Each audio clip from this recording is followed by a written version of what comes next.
России рекордное число разводов на фоне призывов Путина заводить семьи. В этом году на 10 новых бракосочетаний пришлось 8 разводов. По мнению чиновников, в основе этого снижение ценности института брака в России. С вами Нехта. Самые важные и интересные новости на этот час.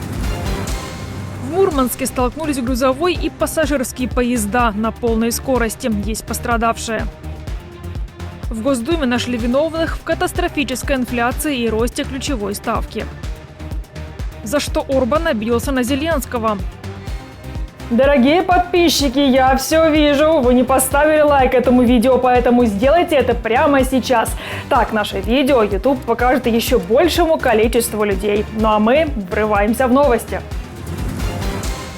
На юге Мурманской области столкнулись два поезда. Грузовой на всех парах снес двухэтажный пассажирский состав. Последний следовал по маршруту Мурманск-Петербург.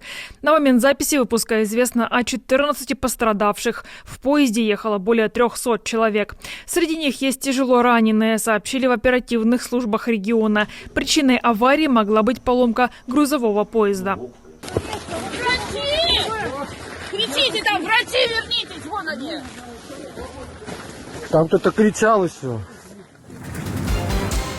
Минобороны РФ показала карту, куда могут достать западные дальнобойные ракеты, переданные ВСУ. Атакамс, Storm Shadow и Скальп покрывают всю захваченную территорию Украины, крупные российские города – Брянск, Воронеж, Курск, Белгород, Ростов и почти долетают до Краснодара. Начальник Генштаба Герасимов признал, что Путин не ставил задачу отбить Курскую область в 2024 году.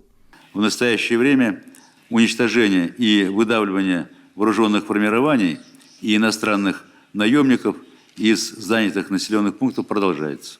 Но и это не единственная странность выступлений Герасимова. Судя по его логике, это США нанесли удары по территории России, но орешником его армия ударила по Украине. Чудеса, да и только. Фактически США после ударов по территории России стали непосредственными участниками конфликта, что означает его эскалацию. В ответ на применение американских и британских ракет по территориям Брянской и Курской областей 21 ноября этого года российские вооруженные силы провели испытания новейшей ракетной системы средней дальности «Орешник» по одному из объектов военно-промышленного комплекса Украины. В Госдуме нашли виновных в катастрофической инфляции и росте ключевой ставки. Депутаты ополчились на главу Российского Центробанка. Сергей Миронов во главе этого движения усомнился в адекватности Эльвиры Набиуллиной. В традиции страны его молодости обвинил ее во вредительстве. Центробанк нас уверяет, что иного пути борьбы с инфляцией, как повышать учетную ставку, нет. Вопрос госпоже Набиуллиной. Госпожа Набиуллина, с июля прошлого года вы начали повышать учетную ставку. Насколько увеличилась инфляция? В 2 раза. Эй, госпожа Набиуллина, вы как-то вообще адекватны или нет? Что за бред вы несете? Сейчас ключевая ставка Центробанка составляет 21%, и на заседании 20 декабря ее могут поднять до 23%. Для россиян это грозит подорожанием кредитов, а цены на товары и услуги снова вырастут. Доллар, как известно, скукоживается, рубль укрепляется. Набиуллина добровольно хотела уйти с своего поста после начала войны, но Путин не пустил ее. Ее экономическая политика в условиях санкций не дала рублю рухнуть. За это издание «Политика» включило Набиуллину в список 28 самых влиятельных людей Европы в 2023 году.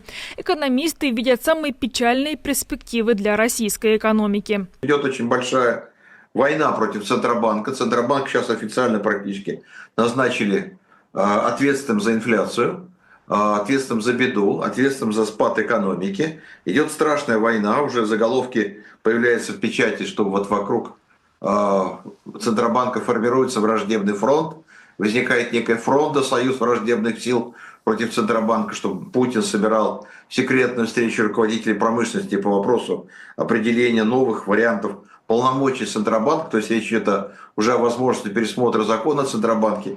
Я думаю, что в этой ситуации Набиуллина может попытаться сыграть в некую игру, удержать ставку, показать, что в январе произойдет безумный скачок цен, он обязательно произойдет, когда разворочатся замороченные цены. И вот тогда она сможет сказать, ну что вы смотрите, ну я вот держала ставку, в декабре не подняла. Ну вот видите, беда какая. Надо срочно повышать 23-25, а то и больше. Ну вот моя гипотеза такая. А что касается, влияет ли эта ставка на экономику, да, влияет. Она очень сильно начинает влиять на очень многие отрасли. И те отрасли, которые не могут жить без кредитов, они попадают уже в беду. И поэтому по всей российской промышленности сейчас идет стон, что ставка убивает, ставка уничтожает, ставка разрушает.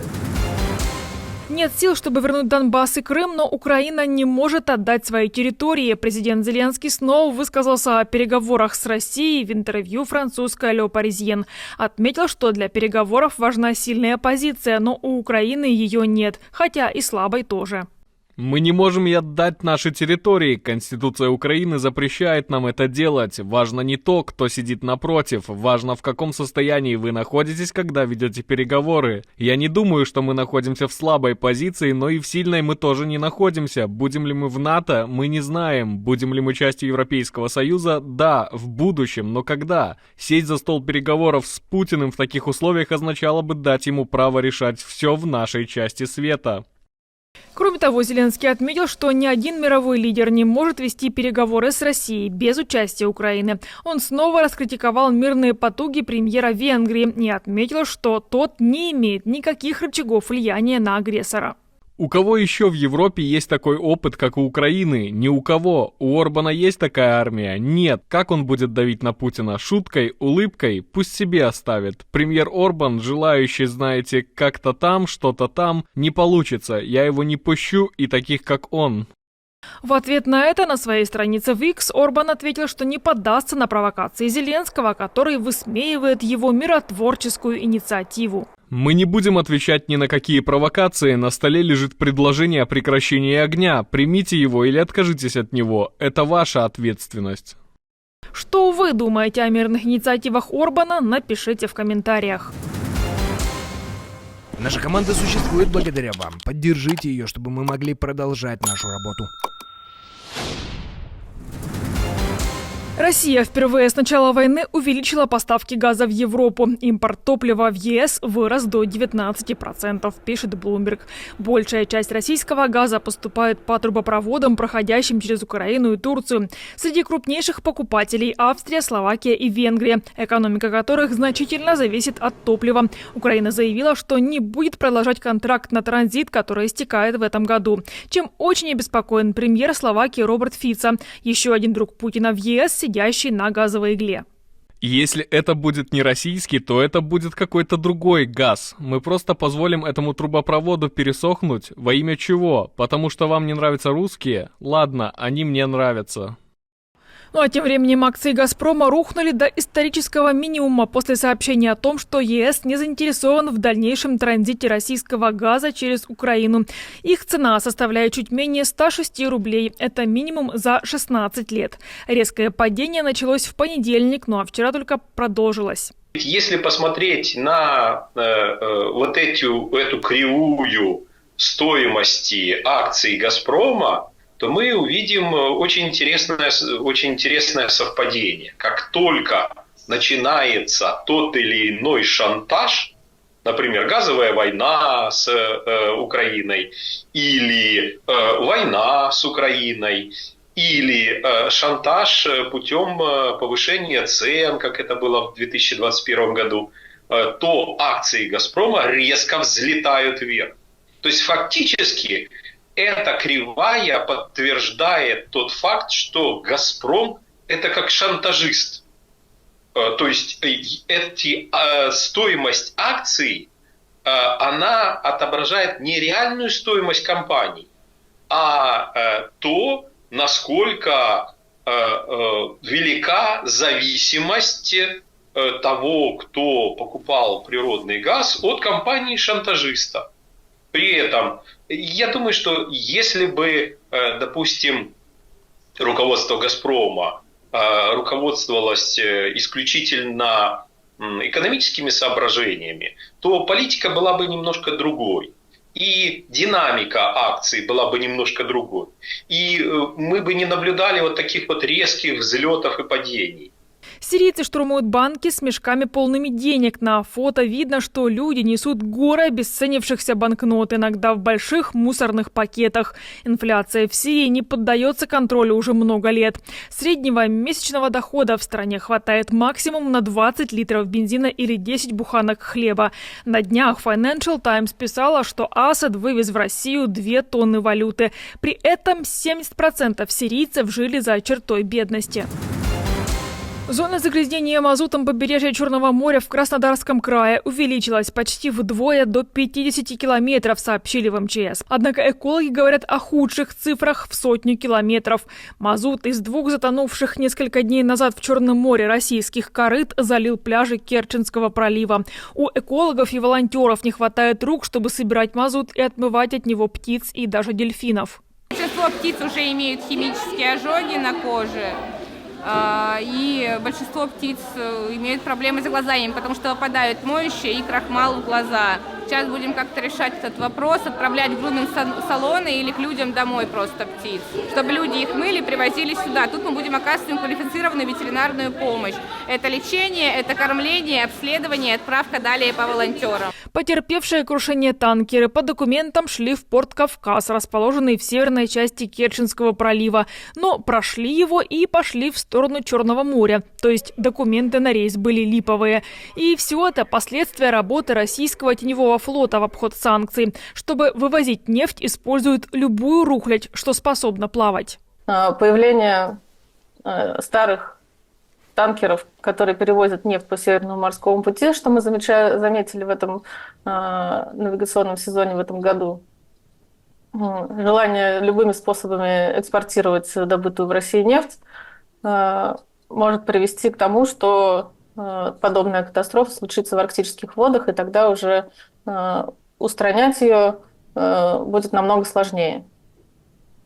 Особенно принимая во внимание, что сейчас по Северному морскому пути начали ходить теневые танкеры, где мы не можем установить ни точную локацию вовремя, нет страховки полной морской у этих судов. Опять же, они с сильной изношенностью, с непонятным статусом технической проверки. Волосы назад. Интернет обсуждает новую прическу Трампа. Видео, на котором избранный президент появился на Trump International Golf Club во Флориде, стало вирусным. Американцы спорят о причинах изменения образа избранного президента США, ведь неизменная шевелюра для некоторых была символом стабильности на протяжении десятилетий. Что вы думаете о новом образе Трампа? Пишите в комментариях.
Друзья, большинство из наших просмотров не монетизируется, ну а независимая команда Нехта, ведущие, редакторы, монтажеры, дизайнеры работают исключительно благодаря вашей поддержке.